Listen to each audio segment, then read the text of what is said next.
the one-size-fits-all model is actually gone.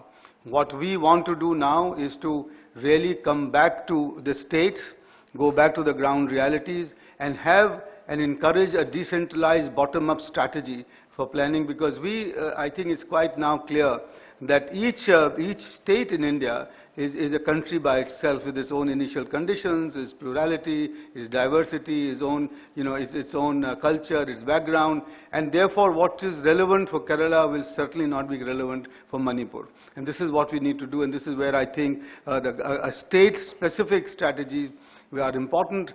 Niti Aayog is already working with several states, and will look forward to working with every state possible to try and develop that state-specific strategy for going forward.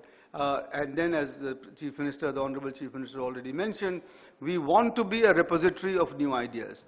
We want to be an institution, an entity which acts like a funnel, with its mouth open to the world, to the civil society, to everybody, and getting new ideas and then putting them into the system, after filtering them, after crystallizing them, and then following up. And we want to create what the Prime Minister has mentioned very often, a Team India, where the center and states work together, and there is not even an iota, not any whiff of a hierarchy or hierarchical relations between the center and the states. We are not all in it together.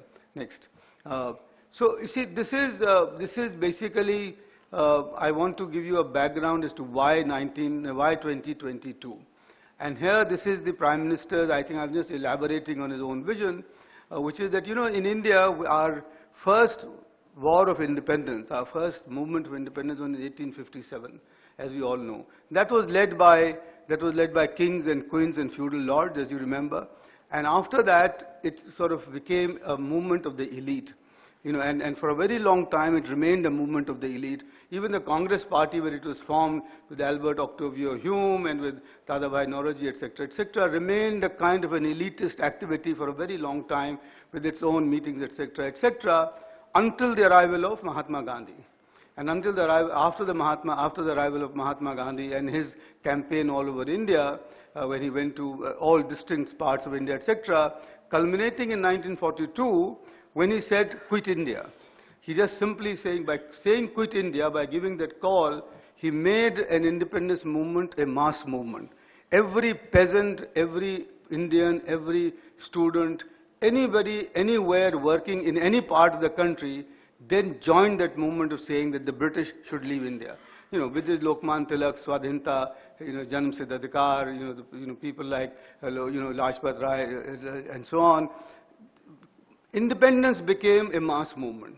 And after it had become a mass movement, it took only a bare 5 years for us to defeat the biggest colonial power in the history of mankind and send them away from us. So it just took that 5 years, which is what it seems we can do now. We achieved our independence in 1947. We have had 70 years of development. A lot of this development actually has been elitist in its nature. The dualism in our country has actually increased rather than decreased. It is us and them. It is the top 20% and the less 80%. India is marked by a very steep duality and a very steep dualism, and policy making also remained an elite activity in the confines of Lutyens' Delhi. We want to change that now. And we want to change that, and which is why the Prime Minister said that if in 2017 all of us resolve to make development, to make India's prosperity, to make India's, sort of growth is our own concern, each one's of our concern. If we make development a mass movement, there is no reason that in the next 5 years, as we achieved independence after 1942 and 47, there is no reason that we will be stopped from making India great and making India, new India, developed India by 2022. And which is his call for Sankalp to Samriddhi. That if we do resolve to make this, then we can make a new India. So there is a historical precedent that when Indians get involved in doing something and when they resolve to do something, we have the ability, we have our inherent ability to achieve that in a short period of time. And that is why we think 2022 a new India is possible. And if we achieve that beginning of new India in 2022, ladies and gentlemen, there is no stopping us from becoming a Shav Shresht Bharat by 2047, where we will be counted among the first 3 countries of the world. We will be counted amongst them. And I think this is the call that Vivekananda gave, that India could become the Shav Shresht Bharat, India could become the Jagat Guru Bharat, etc. We could be a model for the rest of the countries to follow. So that's the background that I wanted to give to you. Next. But at the same time, we also must remember, we have to admire, we have to appreciate what we have been able to achieve in the last 70 years. I talked about India's dualistic development, I talked about policy being the elite. But you know, we are the only country in the world, we are the only country in the history of humankind which has taken the 3 transitions simultaneously: the social, political and economic. Every country else in the world has done it sequentially. You can see China, it is an amazing achievement that they have done in lifting 600 million people out of poverty in the last 30 years. But nonetheless, their political transition is yet not complete. Their economic transition has been completed, but that political transition is not complete. If you look at Europe, you know, they had a colonial power, they had their own, you know, they did not give their rights to the workers for, you know, for democracy. America, you know, they did away with the native Indians, the red Indians. They then had the slavery for hundreds of years, for many, many decades, hundreds of years. They gave the right to their women to vote only in 1937 or something like that, after the suffragette movement. Every country that you look at, in Japan, I mean, all countries that I admire hugely, and a country which is admirable, you know, after the Meiji Revolution in 1867, they just simply bumped off, they just simply did away with 3 million Christians who were there in the western coast of Honshu, because they wanted a homogeneous society. We in India, our forefathers, our leaders, our national independent leaders decided that for this country, the size of the country, given the size, its plurality, its diversity, its continental nature, its very disparate, you know, population and its divisions across caste and across communities, etc., we could not afford the luxury of doing one transition at a time. We would not have remained united. We would not have remained one nation state. And therefore they said, and this is what is entitled, this is what is enshrined in our constitution, that we have the social, the political, and the economic transitions going on simultaneously ever since. And look what we have achieved. The social transition is certainly complete. I come from UP, a largest state, 200 million people, probably with the 6th largest country in the world. We have had a Dalit lady being the chief minister on 4 occasions and completing her 5-year term without a bloodshed, without a drop being split anywhere.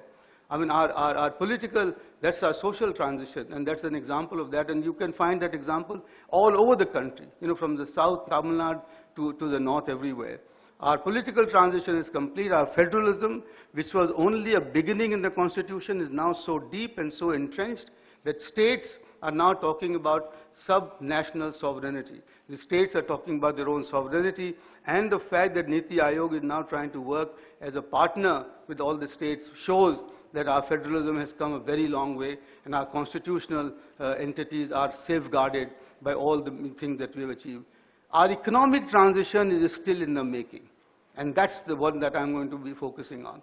Our economic transition is not yet achieved because we have had to pay the cost of the other 2 transitions, but we have come from $150 per capita in 1947 to $1,800 per capita today. It's a huge achievement, but nonetheless, we still have 200 million people below the poverty line.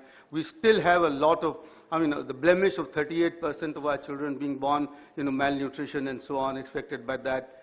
That economic transition, ladies and gentlemen, it is our duty, and you are the people who are going to do it. I am the person now in charge who's been given this great opportunity to complete that economic transition. And if we do it, believe you me, India will become an exemplar for the rest of the world, and that is what we need to achieve. Next. So, this is what the Prime Minister has in mind. And if we do this, and if we make development a mass movement, then what we will get by 2022, hopefully, is a Swachh, Swasth, Shikshit, Sampann, Saksham, and Surakshit Bharat. And that is what we should be aiming for. That is what we should be aiming for. And I think each one of them is achievable, and also that each one of this is interlinked with the other. If you don't get Swachh Bharat, you will never get Swasth Bharat. This is the final recognition that we know we have. That if we get Swachh Bharat, and if we get the hygiene, and if we get the social cleanliness, only then will we prevent diarrhea amongst our children and amongst our population, which is the basis for beginning to get a Swasth Bharat. So each one of this, if we don't get a Shikshit Bharat, we will never get a Swachh Bharat. You may construct all the millions of toilets that you may, but it is only the awareness and the education which will make the people use it. So all of these 6 attributes are interlinked. All of these can be achieved, and this is what should be our goal. And I'm sure a young state like Andhra, under the very dynamic leadership of our Chief Minister, will lead the way in each one of them. Next. And this is what the Prime Minister has said we should resolve. We should resolve that by 2022, we should have a poverty-free India. This is eminently achievable. We should have a scholar-free India, a Swachh Bharat. We should have a corruption-free India. And this, by the way, is the biggest game changer that you will have going forward. And I think we can achieve it. And this is what we have on our hand. A terrorism-free India, a casteism-free India, and a communalism-free India. These are the 6 pledges he wants us to have for making India a new India in 2022. And ladies and gentlemen, I can tell you that even if we achieve these 6, and there are maybe others that you want to add to this, but if we have achieved these 6 these resolutions, if we resolve in this, then I think we will have an India which will be unstoppable, and which will climb to the top ranks of the global community within the next 5 to 10 years. And I think the time has come. I can feel it in my bones, as it were, that the time to make this transition has come. I'll just elaborate on each one of them for a few minutes each, and then we will close my presentation. Next. So on poverty-free India, I think this is what the Chief Minister was referring to earlier, the first point, Antyodaya, a topic which was first mentioned by Deen Dayal Upadhyay ji in his writings, but really which was adopted by the World Bank as well, when they talked about estimating the welfare level of the last decile of the population. Size firms. Some firms which employ between 220 to 200 people. We have firms, 98% of Indian firms employ less than 20 people.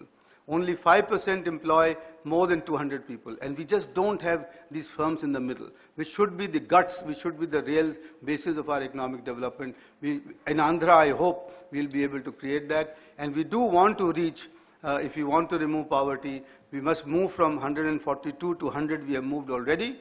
And we should go within the next first top 50 in ease of doing business.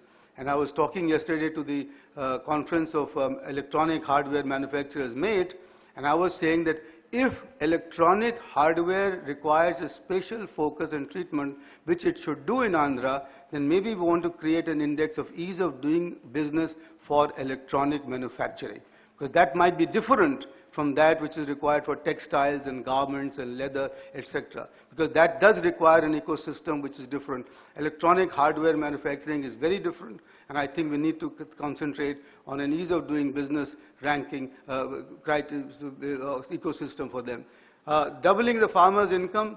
I told the Honorable Chief Minister that his figures were almost unbelievable, that he achieved a 14% rate of growth in agriculture in 1 year and followed it up by 25% in the next. I said, I must need to check your figures. And I asked him, I said, who is supplying you these figures?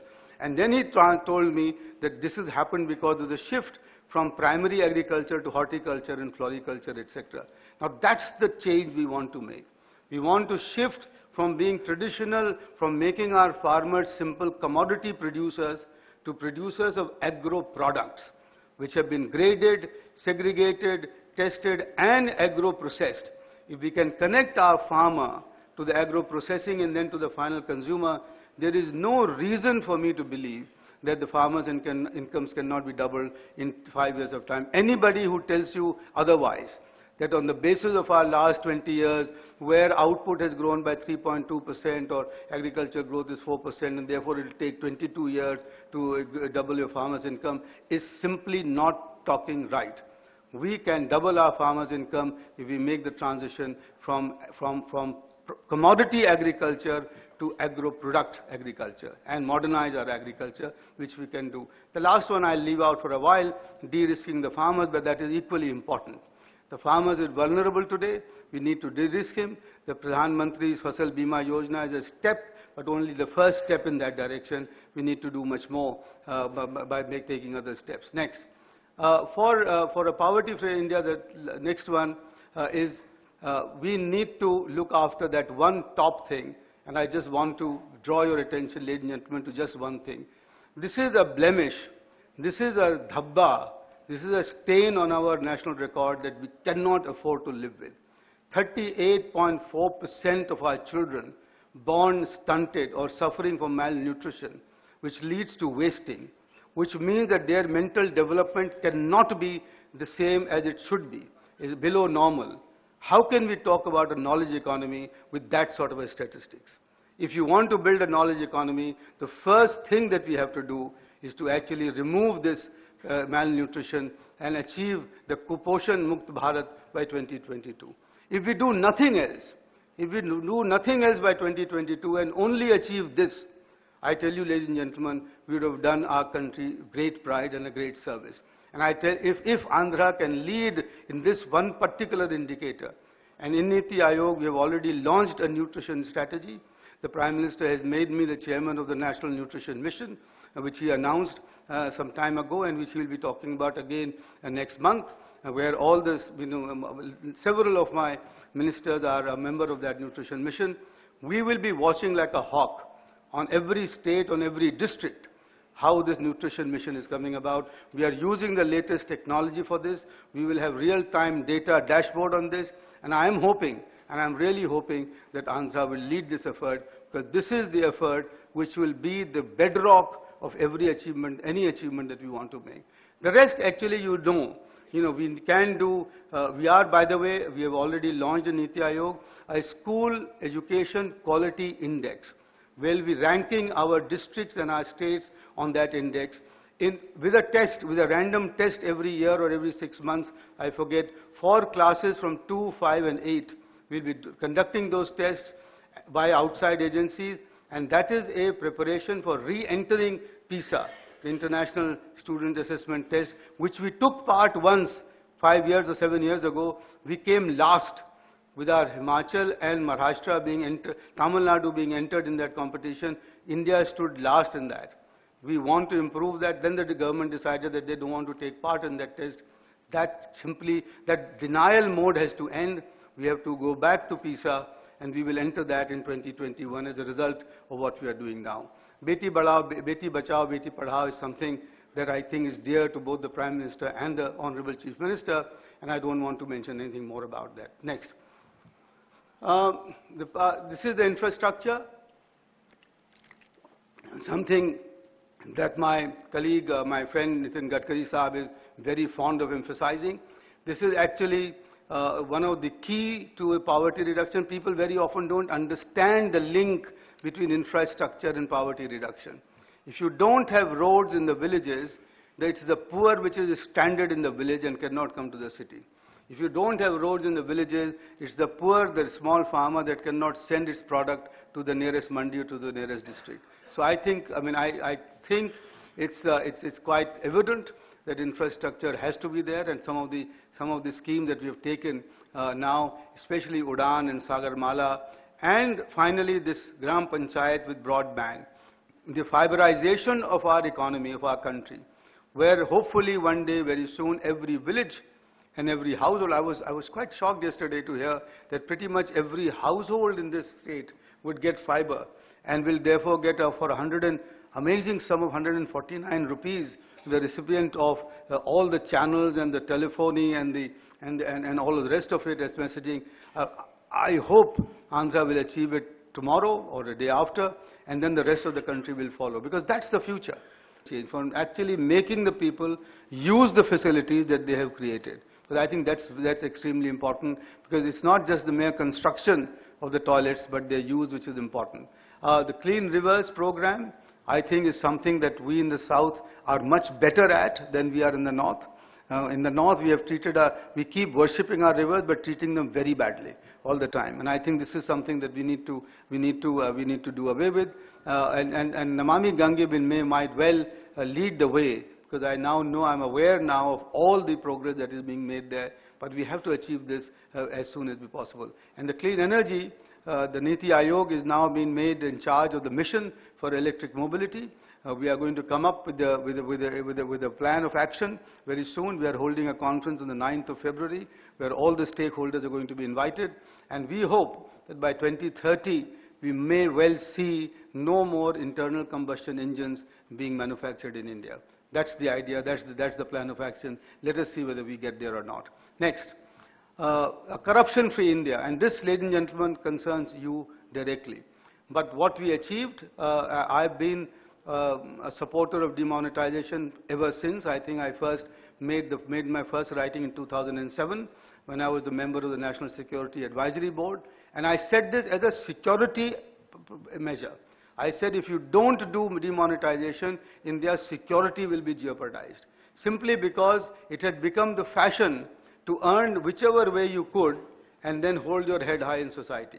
So every possible service in the government of India, every possible profession was being corrupted and was being compromised. And the only way to have drained that swamp was to have done the demonetization. People very often criticize it by saying, oh, the black income has not really been caught red-handed.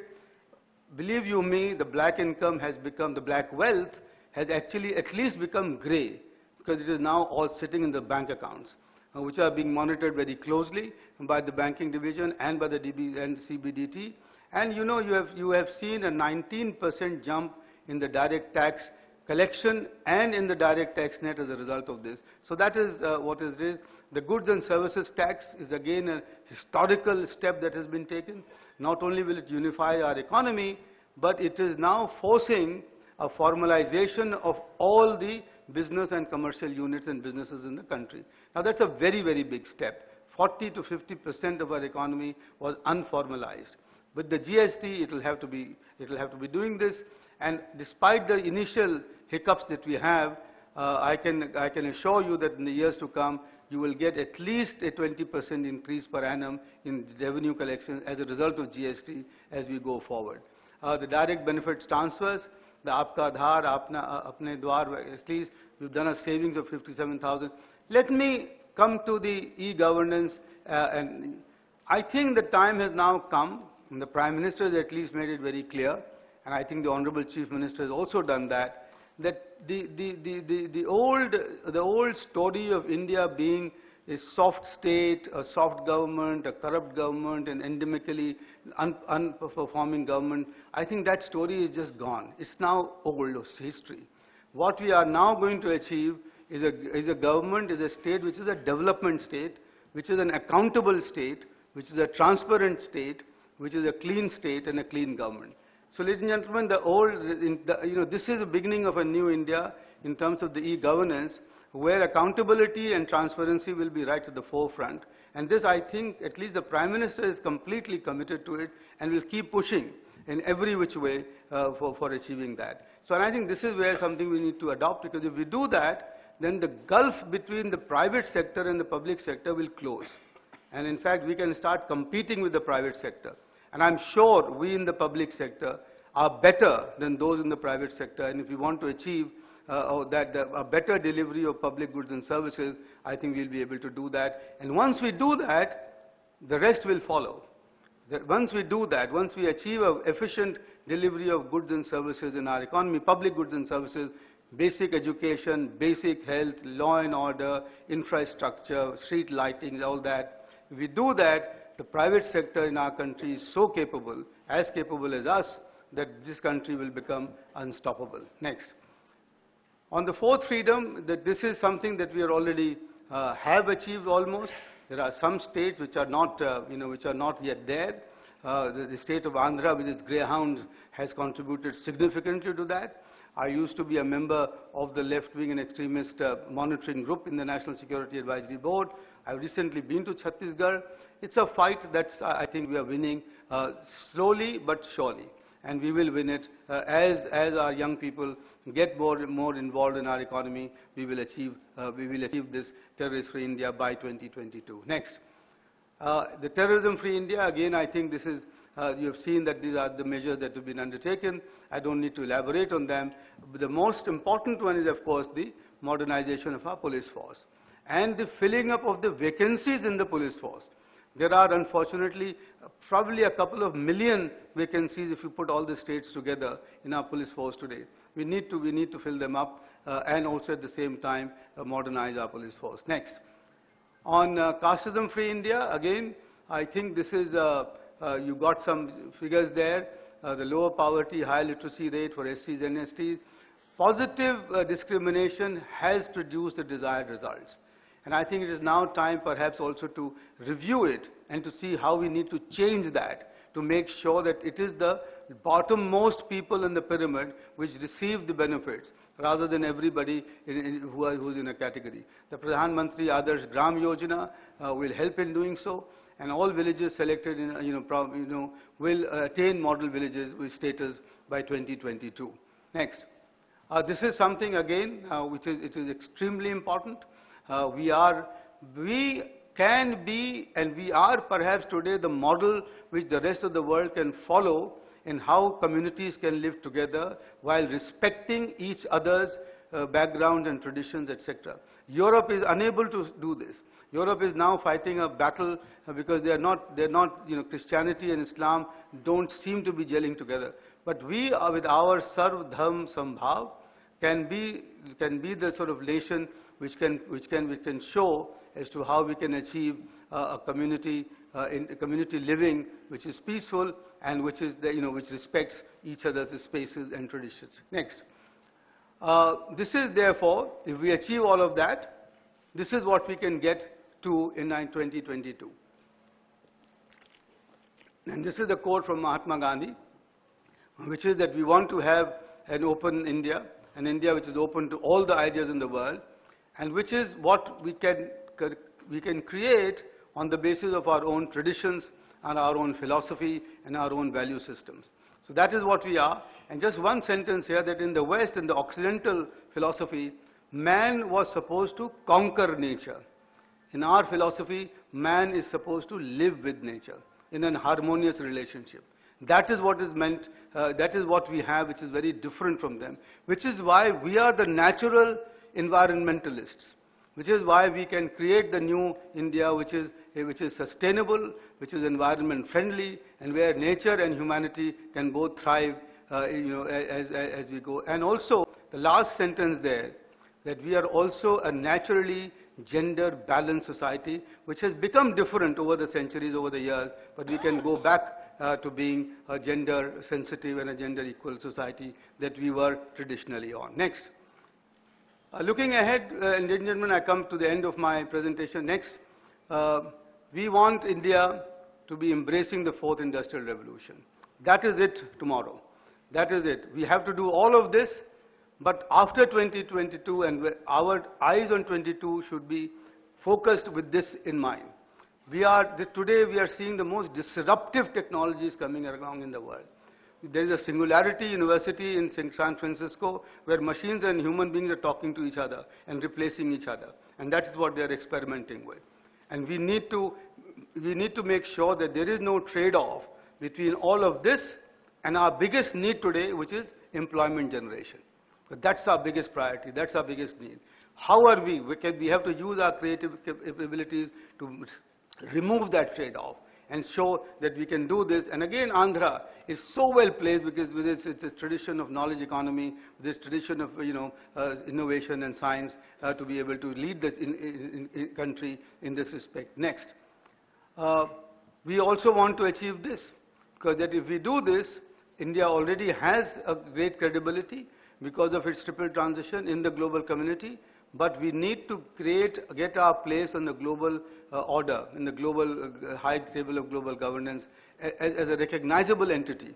And for that, the third bullet, which is the variable geometry in international relations, is most important. And I'm actually urging the MEA all the time to make sure that our states are given the autonomy in developing their international relations. I, in fact, advise the government of Punjab to set up a Department of Regional Cooperation so that they can cooperate with their West Pakistan, West Punjab, and then beyond to Central Asia. I've urged the same thing with Mr. Nitish Kumar, to have something to deal directly with Nepal, and so that they can, and I think that will be the key going forward. Andhra, with its coastline, and facing the Southeast Asian nations as it does the ASEAN community, I think would lead the way in creating a regional value chain system whereby we can get this variable geometry into action. Next, this is basically what Niti Aayog's mandate is, to develop cooperative federalism, to bring all the states on the same page, to get a convergence, to get a convergence in their views, to learn from each other, but also to foster competitive federalism. And we'll be doing this in a major way by setting